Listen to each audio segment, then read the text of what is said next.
लेकिन अब जागरूक हो चुका है समाज, अब शिक्षित हो चुका है, अब देश जो है जागरूक है, अब समझ रहा है चीज़ें। ताड़ना का मतलब पीटना होता है, सबको पता है। ताड़ना का मतलब शिक्षा नहीं होता, बिल्कुल। ठीक है ना। तो अब वो कितना भी जो है इसको बताने लगे, कितना भी मतलब बताने लगे, समझाने लगे लोगों को, लेकिन अब चीज़ें नहीं होगी। अब तो पता लग चुका है कि ताड़ना का मतलब पीटना होता है। नमस्कार, मैं हूँ अमित रामप्री और आज मैं पहुँचा हूँ उत्तर प्रदेश के मुजफ्फरनगर में। मैं एक ऐसे ख़ास शख्सियत के साथ में मौजूद हूँ जो किसी परिचय की मोहताज नहीं है। बहुजन समाज में काफ़ी ज़्यादा लोकप्रिय हैं और अपना एक स्थान रखते हैं, उनका अपना एक अस्तित्व है बहुजन सामाजिक कार्यों में, बहुजन राजनीति में। तो मेरे साथ मौजूद हैं आदरणीय उपकार बाबरा जी। बहुत बहुत स्वागत है सर आपका। जय भीम। न्यूज़ 94 हिंदी के सभी दर्शकों को सादर जय भीम। इस समय सर मामला इंडिया की राजनीति में रामचरितमानस को बहुत ज़्यादा बवाल मचा हुआ है। पहला सवाल है, उस पर आपका क्या दृष्टिकोण है? देखिए, रामचरितमानस एक हिंदुओं का धार्मिक ग्रंथ है जी। और भारतीय संविधान ये कहता है कि भारत में सभी को धर्म की स्वतंत्रता है। तो अगर देखा जाए तो मेरा मानना है कि रामचरितमानस या कोई भी धार्मिक ग्रंथ किसी दूसरे पर थोपा जाता है तो गलत है। व्यक्ति की अगर व्यक्तिगत राय है किसी चीज़ को एक्सेप्ट करने की और वो कर रहा है तो उसकी आज़ादी स्वतंत्रता के अधीन जो है हमारा संविधान दे ही रहा है। जी बिल्कुल, स्वतंत्रता है, हर किसी को अपनी आज़ादी है इच्छा के अनुसार कुछ भी कार्य करने की या किसी आइडियोलॉजी को एक्सेप्ट करने की। मेरा सवाल है सर, जो लोग डॉक्टर अंबेडकर की अपनी सरकार में रहते या उनकी हुकूमत में रहते मूर्तियाँ तोड़वाते थे, आज वो अम्बेडकरवादी हो रहे हैं, किस नज़रिए से देखते हैं आप? देखिए, वो लोग जो आज इस तरीके की बातें कर रहे हैं, बाबा साहेब की बातें कर रहे हैं, एक्चुअली वो लोग अपने कार्यकाल में इन दलितों को, इन पिछड़ों को हाशिए पर रखे हुए थे। पदोन्नति में जो आरक्षण का बिल था उसको संसद में फाड़ते थे। हमारे महापुरुषों के जो बहन कुमारी मायावती जी के शासनकाल में जो जिलों के नाम महापुरुषों के नाम पर रखे गए, उनके नाम बदलने का काम करते थे और गुंडागर्दी करने का काम करते थे। आज वो अगर अंबेडकर की बात कर रहे हैं, बाबा साहेब की बात करें, तो उनकी नीयत में खोट है और इसको समझना बहुत ज़रूरी होगा जनता को। ये जो इस तरीके के लोग हैं ये कहीं ना कहीं अपना स्वार्थ सिद्ध करने के लिए आज बाबा साहेब को जो है अपनाने का काम कर रहे हैं, दिखावा कर रहे हैं। एक तरीके से देखा जाए तो ये भाजपा का काम आसान बना रहे हैं, तुष्टीकरण की राजनीति है और कुछ नहीं।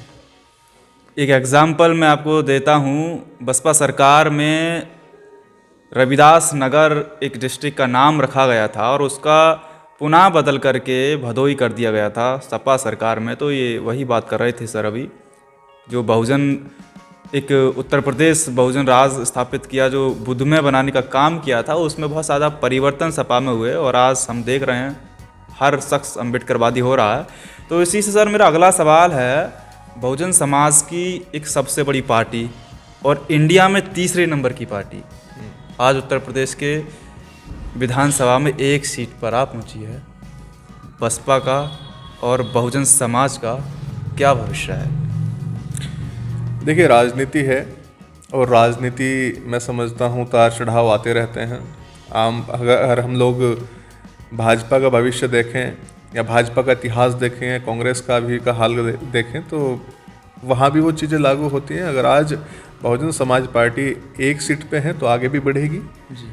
और हमने तो देखो कहाँ से स्टार्ट किया था, आपसे बता दें, जब पार्टी कभी शुरू में चुनाव लड़ी थी तो हम तो कहीं पर भी नहीं थे, लेकिन बावजूद इसके एक ऐसा समाज जो आर्थिक रूप से, सामाजिक रूप से, शैक्षणिक रूप से पिछड़ा हुआ था, उसने 4-4 बार सत्ता कायम की है। 4-4 बार जो है एक भारत के सबसे बड़े प्रदेश को एक ऐसा मुख्यमंत्री दिया जिसने अपना कीर्तिमान स्थापित किया।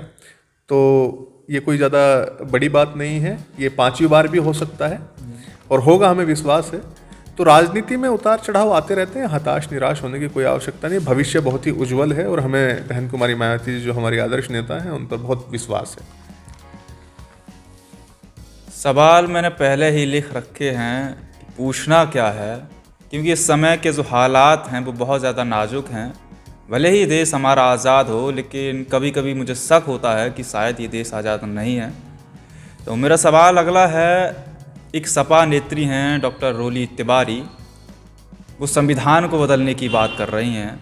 उस संविधान को बदलने की बात कर रही हैं जो संविधान उनको राइट देता है बोलने का। तो क्या आपका दृष्टिकोण है? एक सपा वही अखिलेश यादव जी हैं जो अपने आप को शूद्र कह रहे हैं और स्वीकार कर रहे हैं, भाजपा पर हमलेवार हैं, हिंदू व्यवस्था पर भी कभी कभी अब नज़र आ रहे हैं। उन्हीं की पार्टी की एक नेत्री हैं जो कि संविधान को बदलने की बात कर रही हैं। देखिए, कुछ लोग सस्ती लोकप्रियता हासिल करने के उद्देश्य से इस तरीके की बातें कहते हैं। पता है, संविधान को लिखने में 2 साल 11 माह 18 दिन लगे।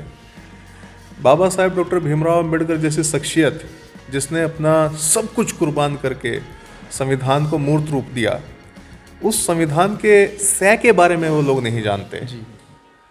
जो इस तरीके की बात करते हैं कि संविधान बदल देना चाहिए, मैं समझता हूँ कि वो कूड़ दिमाग लोग होते हैं जो इस तरीके की बात करते हैं। वो अनपढ़ गंवार लोग होते हैं जिनको संविधान के मायने नहीं पता, जिनको राष्ट्र के मायने नहीं पता, जिनको समता, स्वतंत्रता, बंधुत्व का नहीं पता।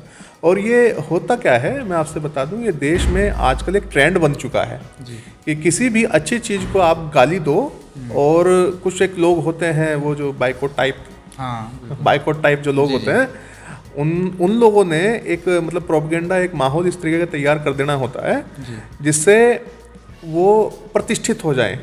कुख्यात कहूँगा, प्रतिष्ठित तो एक अलग चीज़ें हो जाती हैं, कुख्यात हो जाएं। तो वो वही हैं, उनका काम सिर्फ और सिर्फ दूसरे को गाली दे करके अपने आप को थोड़ा सा लाइमलाइट में लाना होता है। तो यही जो क्या नाम है इनका, अभिनेत्री या नेत्री जो भी हैं, अभिनेत्री ही कहूँगा क्योंकि इस तरह के काम जो है उन्हीं के होते हैं। ठीक है, तो ये वही है, सस्ती लोकप्रियता हासिल करना चाहती है।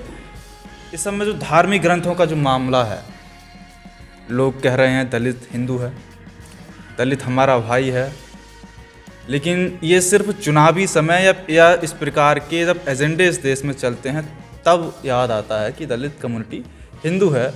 लेकिन जब चुनाव निकल जाता है या इस प्रकार के एजेंडे, इस प्रकार की चर्चा निकल जाती है, फिर वो उनकी नज़रों में हिंदू नहीं रहते। तो मेरा सवाल आपसे ये है कि यदि आपको रामचरितमानस हो या तमाम वो सनातनी शास्त्र या धर्म ग्रंथ आपको दिए जाएं और एक तरफ आपको संविधान दिया जाए, तो आप किसको पढ़ना या उठाना या स्वीकार करना पसंद करेंगे, हाँ या ना में?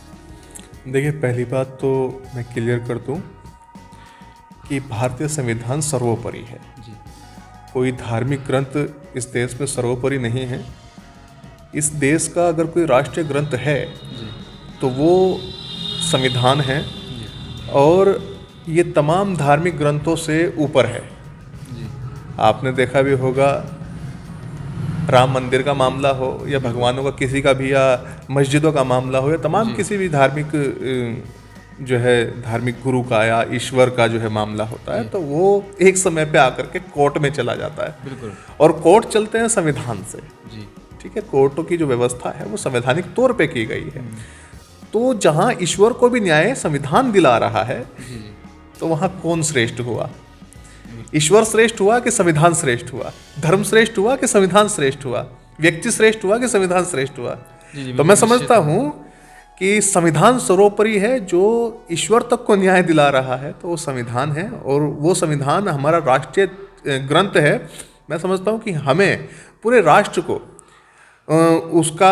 उसको अंगीकार करना चाहिए, और उसमें लिखे एक एक शब्द को अपने जहन में उतारते हुए उस पर अमल करते हुए एक ऐसा राष्ट्र जो है निर्माण करना चाहिए। एक ऐसे राष्ट्र का निर्माण करना चाहिए जिसमें पूर्ण रूप से संवैधानिक चीज़ों को ही आगे बढ़ाया जाए। अगला सवाल मेरा है, इस समय एक बागेश्वर धाम वाले बाबा बड़ा चर्चित हैं, बहुत ज़्यादा लोकप्रिय हो गए हैं अपनी कम्युनिटी में। वो कह रहे हैं रामचरितमानस को राष्ट्रीय ग्रंथ घोषित किया जाए और भारत को हिंदू राष्ट्र घोषित किया जाए। तो क्या है आपका दृष्टिकोण? देखिए, अगर एक तरीके से देखा जाए, मैंने बताया कि संविधान सर्वोपरि है। संविधान में एक आर्टिकल है 341 जो ये बताता है कि इस देश में एक तबका है जिसको अनुसूचित जाति कहा जाता है। 340 एक आर्टिकल है उसमें कहा गया है कि एक ऐसा भी तबका है जिसको जो सामाजिक और आर्थिक रूप से पिछड़ा हुआ है, जिसको बैकवर्ड कहा गया है। तो इन दोनों की अगर हम पॉपुलेशन मिलाते हैं तो मैं समझता हूँ कि इन दोनों की पॉपुलेशन लगभग 65 से 75 समथिंग जो है बन जाती है। तो जो हिंदू है, जो अपने आप को कथित रूप में हिंदू कहते हैं, उनकी संख्या बहुत छोटी है, बहुत थोड़ी है। मुश्किल से 5 से 7% वो लोग हैं जो हिंदू अपने आप को कहलाते हैं। अदरवाइज देखा जाए तो संविधान में हिंदू शब्द कहीं नहीं है। बिल्कुल। और यहाँ तक कि बाबा साहेब ने तो यहाँ तक कहा, एनिहिलेशन ऑफ कास्ट, जो जाति का विनाश, उन्होंने जो है शोध लिखा 1935 में, उसमें लिखा कि हिंदू शब्द की उत्पत्ति किसी मतलब किसी धार्मिक ग्रंथ में है ही नहीं, किसी भी धार्मिक ग्रंथ में है ही नहीं हिंदू शब्द कहीं पर भी। ये जो हिंदू शब्द है ये मुगलों के आने के बाद सिंधु से हिंदू बना, और ये हिंदू जो शब्द है वो एक गाली के रूप में जो है प्रचलित था मुगलों के शासन में। ठीक है, तो अब जाकर के चीज़ें जो हैं मतलब बदलती चली गई। लोगों ने इस शब्द को जो है, इस शब्द के मायने बदल दिए। जैसे अभी वो एक पंक्ति आ रही है रामचरितमानस की, गवार पशु शूद्र नारी सकल ताड़न के अधिकारी। तो ताड़ने की जो है इन लोगों ने वो रूपरेखा ही चेंज कर दी। तो ये समय समय पे जो है अपने थूक के चाटने वाली चीज़ें होती हैं, और समय समय पे अपनी देखो, इस देश में सबसे ज़्यादा अगर कोई विश्वासघात हुआ है तो वो इतिहास को लेकर के हुआ है, संस्कृति को लेकर के हुआ है। तो यहाँ पे जो इस देश में आर्य, जो ब्राह्मण जिनको मैं कहूँगा, वो जो बाहर से आए हुए लोग थे, जो विदेशी थे, जो आक्रमणकारी थे, उन्होंने इस देश की संस्कृति का हनन किया, इस देश के लिटरेचर, इतिहास का, साहित्य का ही हनन किया। तो अपने अनुसार चीज़ें जो है गढ़नी शुरू कर दी, और गढ़ने में माहिर हैं ये लोग। ठीक है, तो अभी जैसे वो था उसकी व्याख्या चेंज कर दी, ताड़ने का मतलब शिक्षा देना हो गया। तो इसी तरीके से यहाँ पर भी चीज़ें जो हैं यही हुई हैं।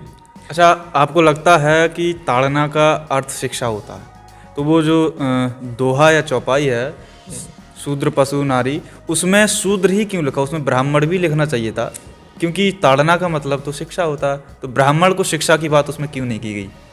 बताया ना, ये सारे की सारी चीज़ें जो हैं उस समय के जो आक्रमणकारी लोग थे, या जो थोड़ा सा ये कह लीजिए कि तेज लोग थे, एक्टिव लोग थे, ये उनकी करतूतें हैं। और ये समय अनुसार बदलती रहती हैं, अपनी इच्छाओं के अनुसार ब्राह्मण इस चीज़ को बदलते रहते हैं। अगर उनको लग रहा है कि हाँ अब माहौल ख़राब हो रहा है, तो वो ताड़ना की जो है व्याख्या चेंज कर देंगे और उसको समाज के ऊपर थोप देंगे। लेकिन अब जागरूक हो चुका है समाज, अब शिक्षित हो चुका है, अब देश जो है जागरूक है, अब समझ रहा है चीज़ें। ताड़ना का मतलब पीटना होता है, सबको पता है। ताड़ना का मतलब शिक्षा नहीं होता। बिल्कुल, ठीक है ना। तो अब वो कितना भी जो है इसको बताने लगे, कितना भी मतलब बताने लगे, समझाने लगे लोगों को, लेकिन अब चीज़ें नहीं होगी। अब तो पता लग चुका है कि ताड़ना का मतलब पीटना होता है। शुक्रिया। तो ये थे हमारे साथ में उपकार बाबरा जी। इनका कहने का मतलब है समय के अनुसार चीज़ें बदलती हैं, और ये जो शिक्षा का ताड़ना का जो अर्थ बदला है वो कोई नया नहीं बदला है, क्योंकि जिस प्रकार से रविदास की आइडियोलॉजी को पूरा डिवाइड कर दिया गया, मनचंगा कटौती में गंगा कर दिया गया, ये आज का आधुनिक इंडिया है, जिस आधुनिक भारत में भी इतिहास बदला जा रहा है। ये आपको बड़ी बात बता रहा हूँ, ये आधुनिक भारत में आपके रहते इतिहास बदल गया, और आज से 100 साल के बाद में ताड़ना का अर्थ शिक्षा ही पढ़ा जाएगा, ऐसा मुझे बिल्कुल लगता है। तो शुक्रिया, नमस्कार, बहुत बहुत धन्यवाद सर आपका, आपने हमें इंटरव्यू दिया। धन्यवाद सर। तो वीडियो को लाइक करिएगा, शेयर करिएगा, चैनल को सब्सक्राइब करिएगा, ताकि बहुजन मीडिया मजबूत हो सके। शुक्रिया।